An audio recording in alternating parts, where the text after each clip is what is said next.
The amount of people I've pissed off, the amount of fights I've had with my sister. I'm my biggest critic. It's not a very inspirational story that, oh, I quit my job. No one was as bored of Dubai as me. I even moved out from Dubai because I was so bored. I'm just looking at tall skyscrapers. You're sharing a bit of your life, but it's for the audience to watch. I got roasted by the biggest meme creator of emotional damage, Stephen He. I thought it from a constructive feedback. Tell me, what can I do better? Khalid Al Meri is asking me, like me. That's when I realized that he's making content for his audience, for what we love to see. I actually started doing something like this, and I will be traveling because of one step that I took.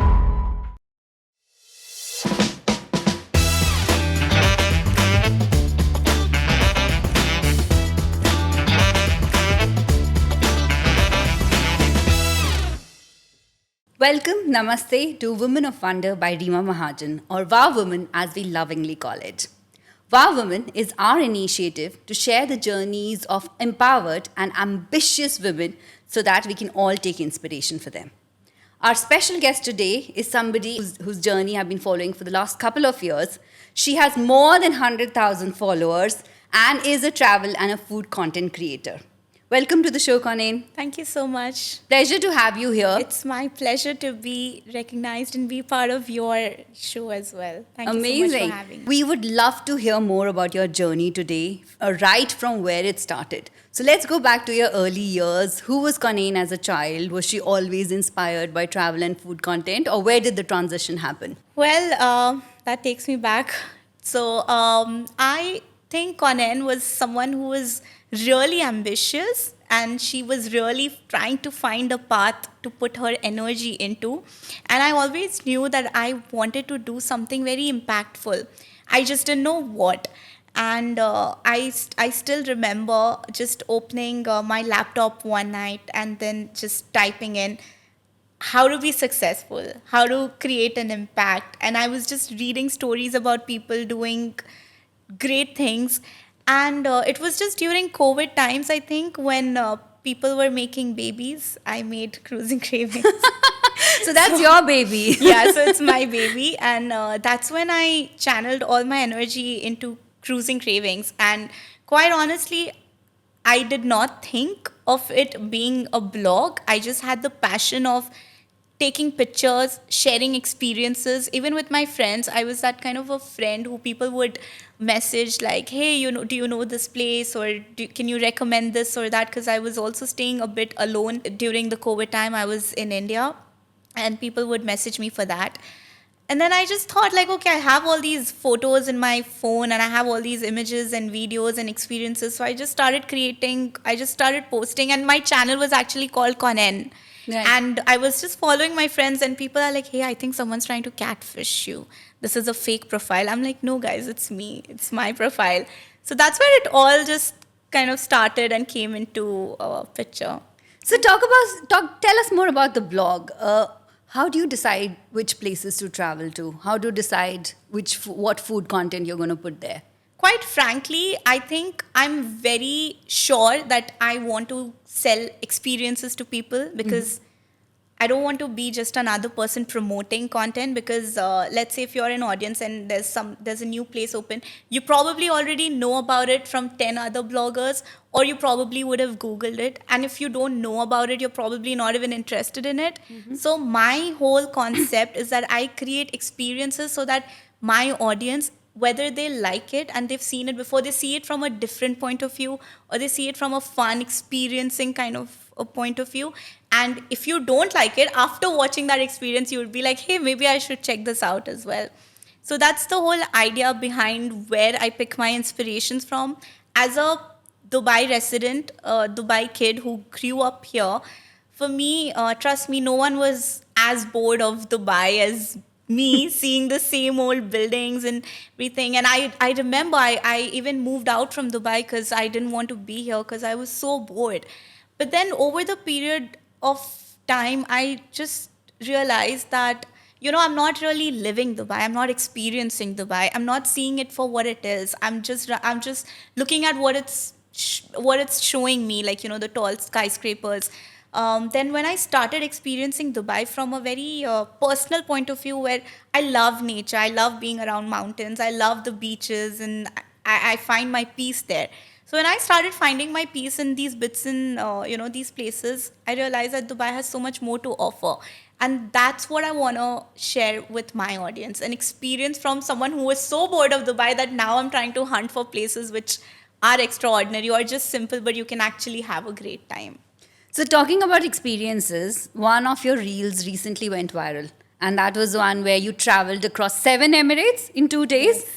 Tell us more about it. How did that happen? It's quite strange because it wasn't a collab that came to me, or I wasn't looking out for a collab, but I remember talking to my partner about like exploring USA, and we were like, okay, you know what, we're gonna do a van life experience at some point. And I just started like searching more about van caravan life, and I think it was maybe while searching, I stumbled upon the fact, I was like, okay, does Dubai have a caravan? And it did show me options, and I started exploring more. I was like, oh my god, like Dubai has this too. Why am I waiting to go to USA for this? And that's when I decided that okay, I want to experience the whole caravan life and how it is to live on the wheels. And then that's when I thought that okay, let's try this out. And then the Seven Emirates journey is something that I personally wanted to explore and see that okay, is it really doable, or is it? And people were commenting like, oh, I can finish this in 6 hours, I can finish this in 8 hours. But the whole point was to experience it from a different point of view. I mean, you can go for staycations to hotels on the beach here and there, but this was something which was very innovative to me, and I think a lot of people loved that as well. You did get roasted for that reel, too. Yes, I did, and that was a great opportunity for me because I got roasted by the biggest meme creator of emotional damage, Stephen He.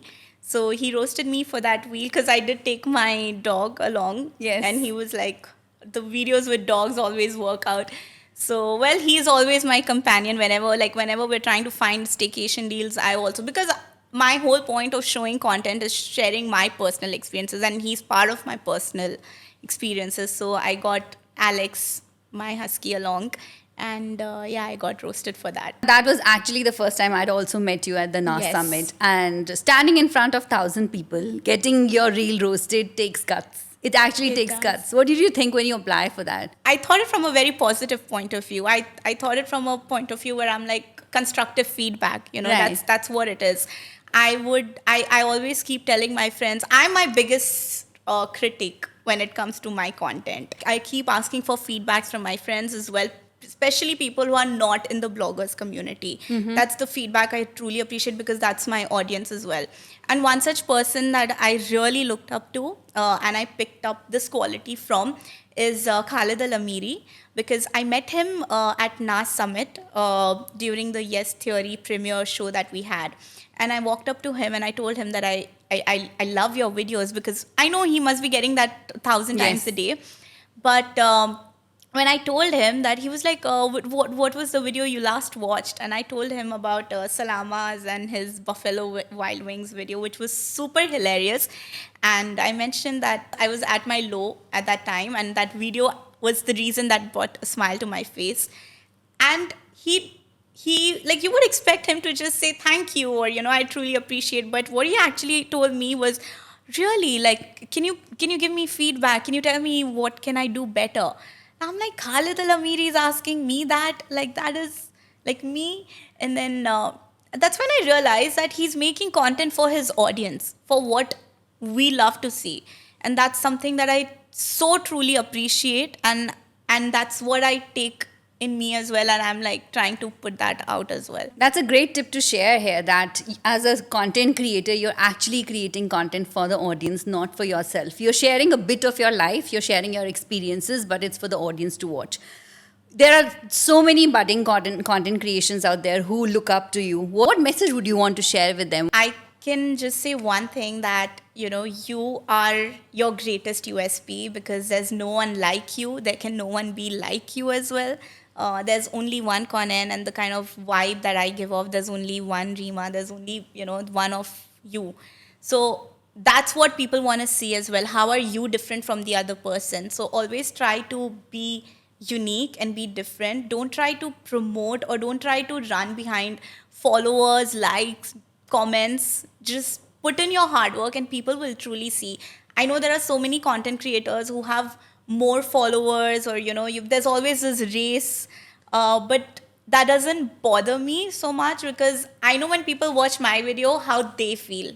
Yeah. And that's something. You should just be very authentic with your content and just be true to yourself. Do not try to be someone else because your audience is not dumb. Like, they can really pick it up. And what are the challenges which come along with your profession now? So if I can call it profession. You can call it profession now that I've gone full time. You jumped into full time, leaving a brilliant corporate career behind, right? So it takes guts for somebody to leave a fat paycheck behind and follow your passion, which I believe what is you trying to do.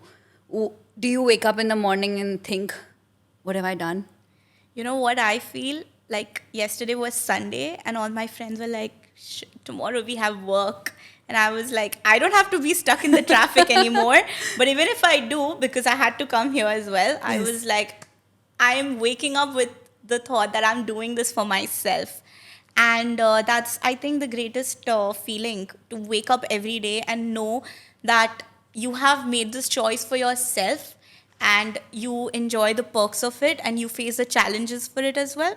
But it's all worth it in the end, And I think some of the challenges that I faced was truly just balancing my personal and professional life. That was the biggest challenge I had to face.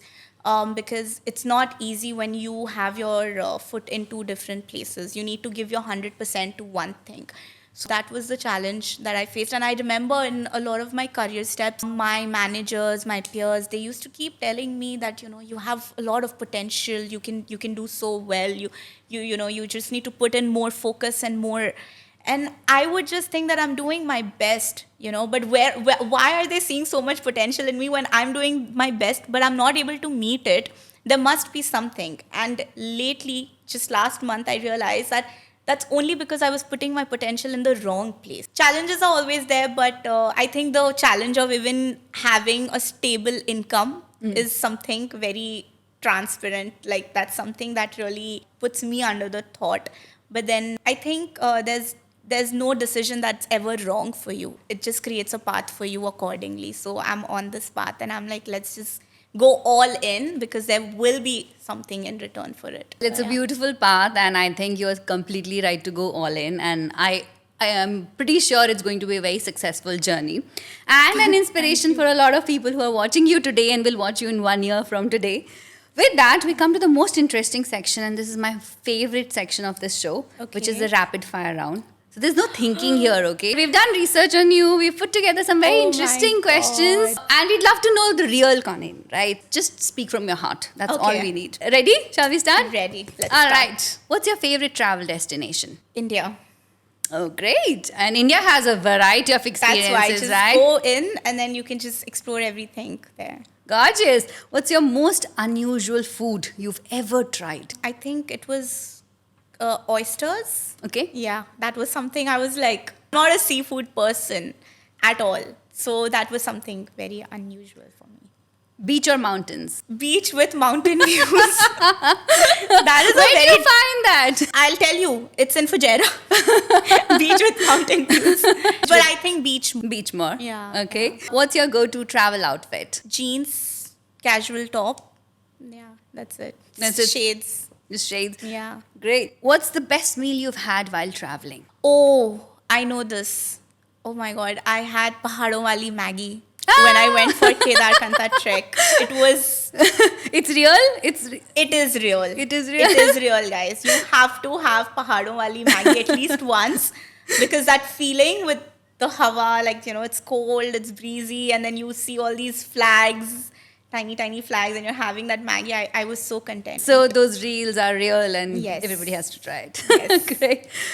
What's the most overrated tourist attraction you've been to? Burj Khalifa.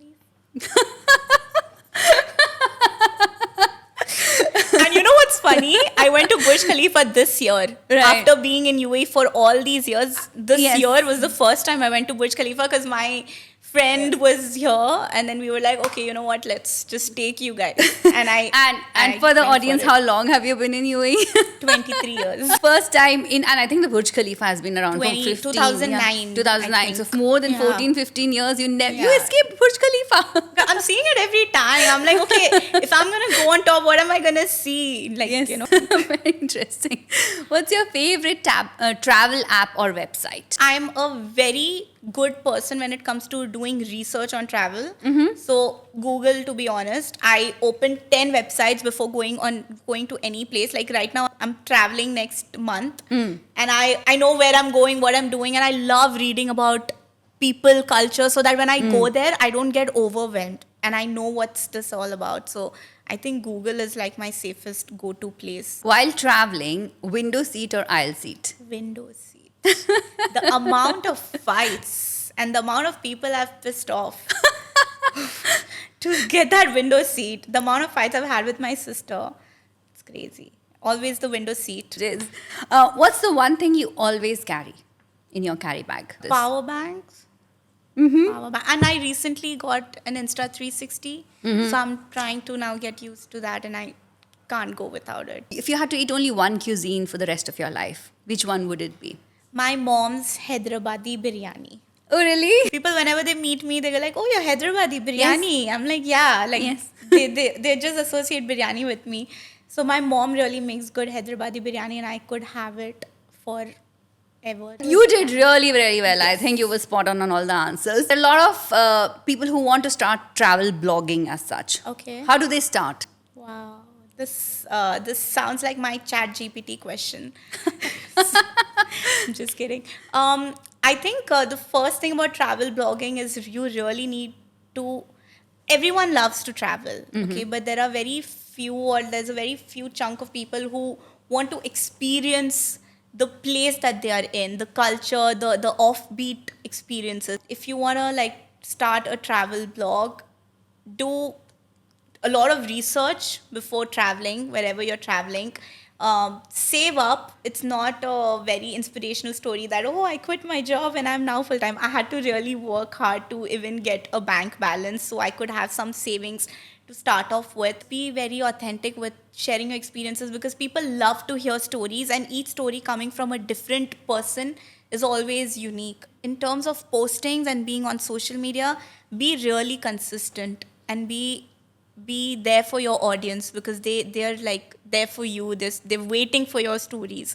To be consistent. Be consistent. And one thing I recently started adapting is don't feel shy to reach out to brands. Don't feel shy to work with them, because there are so many brands that are just waiting for someone to come to them and be like, hey, like, you know, we want to promote you, we want to work with you. Right. And this, I actually started doing something like this, and hopefully, fingers crossed, I will be traveling to another place because of one step that I took of approaching a brand and being like, hey, do you want to work with me? This is what I can do for you. That will happen probably in June. Amazing. Sounds very good. Thank you, Kaunain, for being a wonderful guest and sharing Thank you all so your much. tips. And here's for all the viewers of Wow Women. Please follow our podcast, reach out for more, and leave a review below. Thank you. Thank you.